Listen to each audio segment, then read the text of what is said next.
Alright guys, balik lagi sama Ketua Sekte. Gimana kabar teman-teman semuanya? Baik-baik aja ya kan? Nah, di video kali ini kita bakalan ngelanjutin lagi pembahasan spoiler versi novel Solen 2,5 ya guys ya. Seperti biasa buat teman-teman yang baru gabung atau belum sempat nyimak pembahasan spoiler-spoiler bagian sebelumnya, Abang Frank saranin nonton dulu ya guys ya, supaya teman-teman gak gagal paham ngikutin kelanjutan alur cerita spoilernya. Linknya udah ada di kolom deskripsi. Oke lah guys, nggak usah kebanyakan drama lagi di awal video. Langsung aja kita terobos versi novelnya ya guys ya.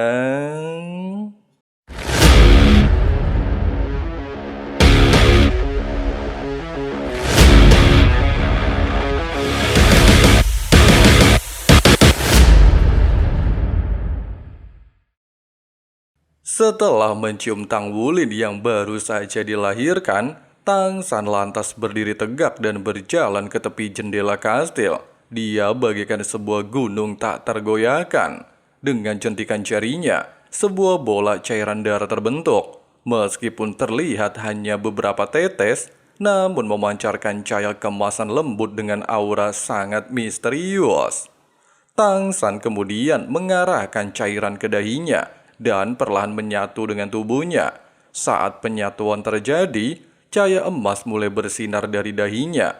Awalnya hanya berupa kilau kecil, tetapi dengan cepat berubah menjadi lingkaran cahaya bergerak ke seluruh tubuhnya, membuat tubuh Tang San berubah menjadi warna emas murni, seolah-olah sedang mengalami transformasi ilahi.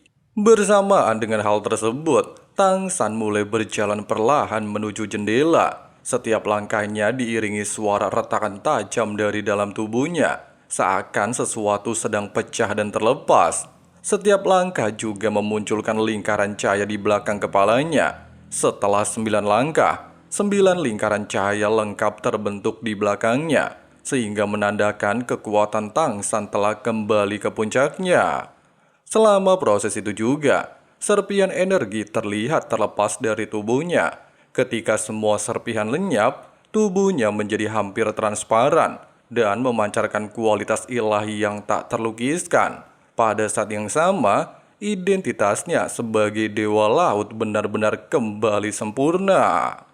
Tang San kemudian membuka jendela dengan lembut. Angin luar bertiup dan menggerakkan rambut biru panjangnya. Tetapi aliran udara seakan tidak masuk ke dalam ruangan, sehingga tidak mengganggu Xiao Wu yang sedang menggendong anak mereka.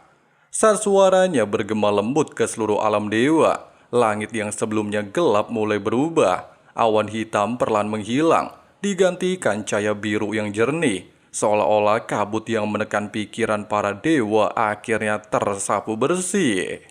Di kejauhan, aura kehancuran milik dewa penghancur masih membumbung ke langit. Tetapi kekuatan itu tidak mampu mempengaruhi langit cerah di atas kastil. Sesaat kemudian, Tang San berubah menjadi kilatan cahaya biru dan terbang keluar. Dia tidak langsung menuju lawannya, melainkan mengangkat tangan kanannya dan memanggil Trisula Dewa Laut. Para dewa yang sebelumnya putus asa langsung melihat harapan. Dewa emosi dan para dewa lain menyadari satu hal. Jika Tang San mampu memanggil Trisula Dewa Laut, maka kekuatannya telah pulih sepenuhnya. Tepat ketika Dewi Kupu-Kupu ingin terbang menghampiri ayahnya, Dewa Emosi segera menghentikannya, serta meminta istrinya tidak mengganggu ayah mereka, di mana ayah mereka tidak bisa diganggu dan sedang membawa harapan terakhir bagi kelangsungan alam dewa. Singkatnya, pertemuan antara dua penguasa besar alam dewa kembali dipenuhi ketegangan. Dewa penghancur menatap Tang San dengan tatapan penuh kemarahan dan keterkejutan. Dia tidak menyangka dalam keadaan tersegel sekalipun, Tang San masih mampu membebaskan diri. Tang San tetap tenang menghadapi reaksi tersebut dan menjelaskan, sebenarnya tidak ada kesalahan dalam rencana Dewa Penghancur, di mana Dewa Penghancur telah melakukan segala sesuatu dengan sangat teliti. Namun ada beberapa hal penting yang tidak dipahami olehnya. Dan justru hal itulah yang membuat segel miliknya mampu dihancurkan. Pada dasarnya, akar dari konflik mereka sebenarnya telah berlangsung lama. Dewa penghancur berkali-kali mengusulkan rencana untuk memperluas wilayah alam dewa. Dia meyakini dengan memperluas dunia ilahi, alam dewa dapat menyerap lebih banyak kekuatan dari alam-alam di bawahnya dan menjadi jauh lebih kuat. Namun Tang San selalu menolak gagasan tersebut. Penolakan itu secara perlahan menumbuhkan kebencian di hati dewa penghancur. Selain itu juga, Tang San sebenarnya sangat menyadari perubahan sikapnya. Dia memahami jika ketegangan tersebut tidak ditangani dengan baik, konflik besar bisa meledak di alam dewa. Terlebih lagi, alasan penolakannya sulit untuk dijelaskan kepada dewa lain, di mana sama-sama kita ketahui Tang San memiliki firasat bencana besar akan datang, tapi Tang San tidak bisa membuktikan firasatnya, sehingga mustahil untuk meyakinkan dewa lain. Dengan adanya alasan tersebut, Tang San pernah membuat kesepakatan, jika dalam waktu 1 tahun tidak terjadi apa-apa, maka dia bersedia mempertimbangkan kembali rencana perluasan alam dewa. Dengan cara tersebut, Tang San berharap konflik dapat ditunda sampai situasi menjadi lebih jelas. Namun kenyataannya, dewa penghancur tidak mau menunggu. Dia bahkan mempersiapkan rencana secara diam-diam dan akhirnya bertindak secara tiba-tiba. Serangan tersebut dilakukan pada saat yang sangat sensitif, tepat ketika Xiao Wu akan melahirkan anak keduanya. Dalam kondisi tersebut, Tang San tidak memiliki pilihan selain menyerah, di mana keselamatan Xiao Wu dan anaknya menjadi hal terpenting. Dia tidak ingin terjadi konflik ketika keluarganya berada dalam bahaya. Pada awalnya, Tang San masih memiliki sedikit harapan dewa penghancur tidak akan melangkah terlalu jauh. Namun harapan itu perlahan menghilang ketika dia benar-benar disegel di tanah terlarang, menggunakan kekuatan yang berasal dari wilayah terlarang para dewa. Pasalnya tindakan itu menunjukkan bahwa dewa penghancur telah benar-benar dikuasai oleh gagasan kehancuran. Kemudian Tang San menegaskan, penggunaan kekuatan dari tanah terlarang sebenarnya sangat berbahaya. Energi tersebut dapat mempengaruhi makhluk-makhluk buas di sekitar wilayah terlarang dan bahkan bisa menyebabkan segel kuno melemah. Jika tanah terlarang benar-benar terbuka, konsekuensinya bisa menjadi bencana bagi seluruh alam dewa. Hanya saja, peringatan Tang San tersebut tidak membuat dewa penghancur mundur. Dia tetap yakin rencananya benar. Menurutnya, memperluas alam dewa hingga 3 kali lipat adalah langkah yang diperlukan, sehingga dunia para dewa menjadi lebih kuat dan mampu menyerap lebih banyak kekuatan dari alam-alam bawah. Ucapan tersebut jelas membuat Tang San menghela nafas panjang, di mana rencana dewa penghancur sangat mengkhawatirkan. Pasalnya jika firasatnya benar, serta bencana besar datang, maka perluasan alam dewa akan memperburuk keadaan. Oleh sebab itu sambil menunggu kepastian firasatnya, Tang San berharap para dewa bisa bersatu dan bukan malah saling baku hantam. Bukannya menyetujui usulan Tang San, dewa penghancur justru mengalihkan pembicaraan dan bertanya bagaimana cara Tang San memecahkan segel yang seharusnya hampir mustahil dihancurkan, di mana segel yang diperkuat oleh kekuatan terlarang sangat kuat. Bahkan Dewi Kehidupan yang memiliki kekuatan penciptaan tidak akan mampu memecahkannya. Mungkin hanya bisa dihancurkan oleh salah satu raja dewa tertinggi. Sambil tersenyum, Tang San menegaskan, dia memang tidak menghancurkan segel tersebut, tetapi yang menghancurkannya adalah putra yang baru saja dilahirkan oleh Xiao Wu. Tepat ketika dewa penghancur benar-benar terkejut, serta tidak memahami bagaimana seorang bayi bisa mempengaruhi segel ilahi, Tang San kemudian menjelaskan sebuah fakta tentang kelahiran anak seorang dewa. Pada dasarnya, ketika seorang anak dewa lahir, dia akan menyatu dengan dunia ilahi dengan cara menyerap sebagian kekuatan pikiran para dewa di alam dewa. Dalam proses itu, aura darah anak tersebut akan sangat mirip dengan aura orang tuanya. Dengan adanya fakta tersebut, Tang San lantas memanfaatkan fenomena alami tersebut dan menggunakan darah dari tali pusar putranya yang baru lahir, di mana dalam darah tersebut terdapat kekuatan garis dewa laut dan kekuatan dewa Asura. Singkatnya, ketika darah itu digunakan, kekuatan kedua dewa terpanggil dari luar segel. Energi gabungan itu menyerang segel dari luar menuju ke dalam, sehingga akhirnya menghancurkannya secara paksa. Sekuat apapun segel yang dibuat dewa penghancur, dia tetap tidak akan mampu menahan kekuatan gabungan dari dua dewa tertinggi. Penjelasan barusan langsung membuat dewa penghancur menyadari celah yang tidak pernah dia perhitungkan, di mana dia tidak pernah memiliki seorang anak, sehingga dia sama sekali tidak mengetahui fenomena tersebut. Selain itu, topik mengenai keturunan selalu menjadi sesuatu yang sensitif baginya, sehingga para dewa lain jarang membahasnya di hadapannya. Kesadaran tersebut membuat wajahnya semakin muram. Dewa penghancur akhirnya memahami kegembiraan Tangsan pada hari kelahiran anaknya, bukan sekedar kebahagiaan seorang ayah, tetapi juga bagian dari rencana yang telah diperhitungkan dengan sangat matang. Tangsan menjelaskan, dia sebenarnya tidak pernah benar-benar memperhitungkan situasi yang terjadi saat ini. Pada hari ketika konflik dimulai, yang ada di pikirannya hanyalah keselamatan keluarganya. Baginya, Xiaowu dan anak-anak mereka jauh lebih penting daripada urusan kekuasaan atau bahkan masa depan alam dewa. Meskipun sikapnya tidak dianggap layak sebagai seorang pemimpin, tapi menurutnya, sikap dewa penghancur justru lebih memalukan. Pasalnya dia bertindak demi ambisi pribadi. Tidak sampai di sini, Tangsan kembali menegaskan bahaya dari rencana perluasan alam dewa yang dilakukan secara ekstrim. Menurutnya, memperluas wilayah dunia ilahi hingga beberapa kali lipat akan membuat struktur alam dewa menjadi rapuh. Jika suatu hari terjadi krisis besar, dunia tersebut bisa hancur. Dalam kondisi seperti itu, sebagian besar dewa tidak akan mampu bertahan. Para dewa tingkat pertama mungkin masih memiliki kekuatan untuk bertahan hidup di luar alam dewa. Namun dewa tingkat kedua dan ketiga yang jumlahnya jauh lebih banyak hampir pasti akan binasa. Pasalnya mereka tidak memiliki kekuatan untuk bertahan di alam semesta yang luas. Ketika kata-kata Tangsan bergema, ratusan dewa tingkat kedua dan ketiga yang berada di belakang dewa penghancur mulai menunjukkan ekspresi gelisah. Banyak dari mereka tidak menyadari resiko besar yang mungkin akan mereka hadapi. Melihat moral pasukannya mulai terguncang, dewa penghancur segera bertindak. Dia melangkah maju di udara, dan kekuatan kehancuran meledak, berubah menjadi palu raksasa yang meluncur langsung menuju Tangsan.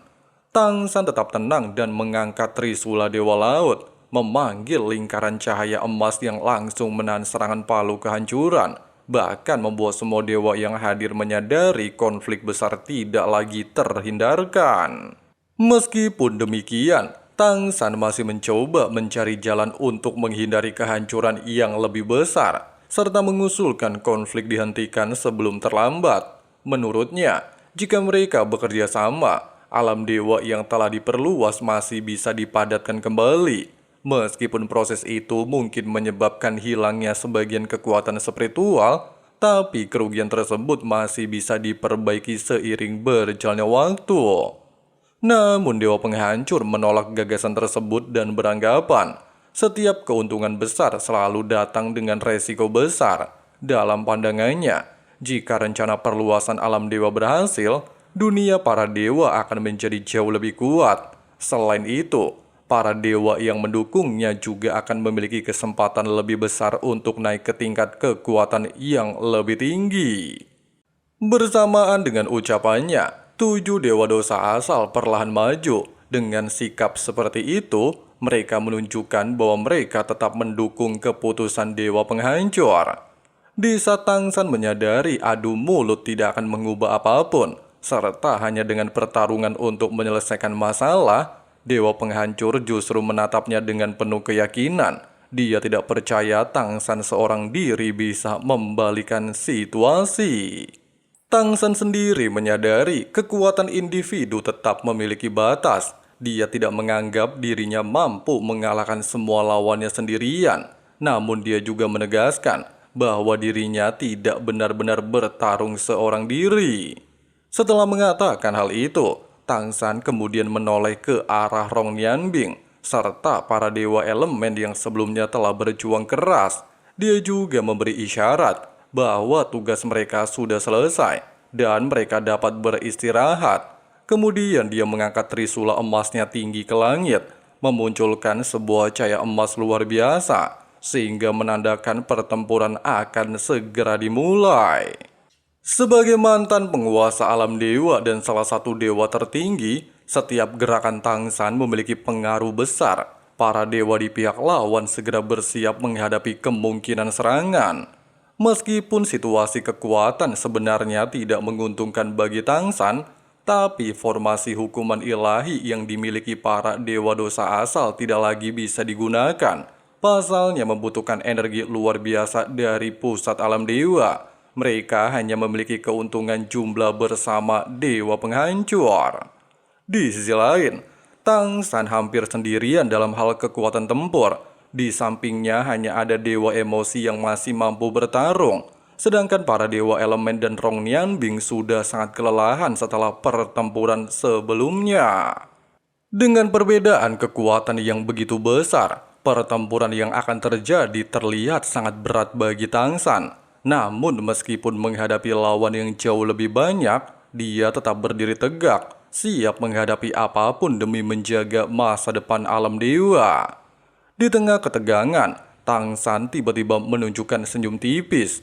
Cahaya emas dari trisulanya tiba-tiba berbalik arah dan jatuh tepat di kastil tanah terlarang para dewa.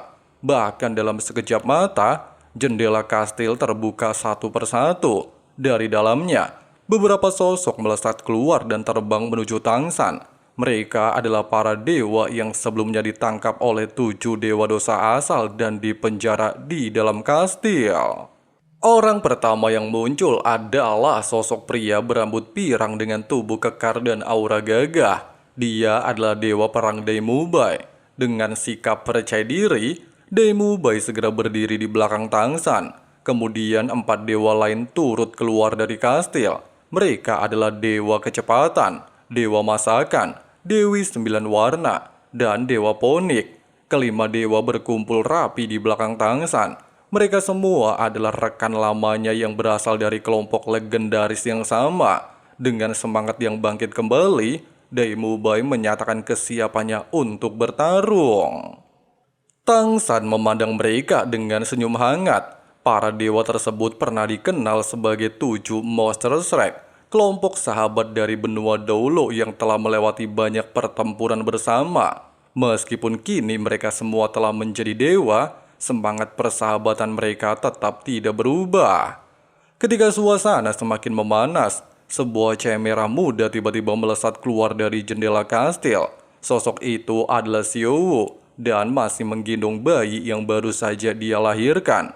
Wajahnya memang terlihat sedikit pucat karena baru saja melahirkan, tetapi matanya bersinar penuh tekad. Di saat Tang San menunjukkan kekhawatiran, Xiao Wu justru menunjukkan sikap tetap ingin ikut berjuang. Dia merasa konflik besar alam dewa sebagian terjadi karena dirinya, sehingga dia tidak ingin hanya berdiam diri sementara yang lain bertarung. Meskipun baru saja melahirkan, tapi sebagai seorang dewa, tubuh Xiao Wu memiliki kemampuan pemulihan yang jauh lebih cepat dibandingkan manusia biasa. Dengan keyakinan tersebut, dia ingin berdiri bersama suaminya di medan pertempuran. Di sisi lain, dewa penghancur memperhatikan pemandangan dengan perasaan yang sulit dijelaskan. Selama ini, dia hanya memiliki satu orang yang benar-benar dia pedulikan alias Dewi Kehidupan.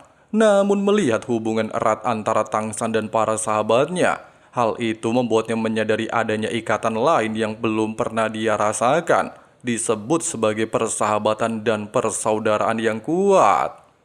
Sementara itu, menyadari tidak bisa melawan suaminya sendiri, serta tidak bisa menyakiti Xiao Wu, Dewi Kehidupan lantas memilih untuk tidak mendukung pihak manapun. Bahkan dia berjanji setelah konflik selesai, dia akan mengundurkan diri dari Komite Alam Dewa.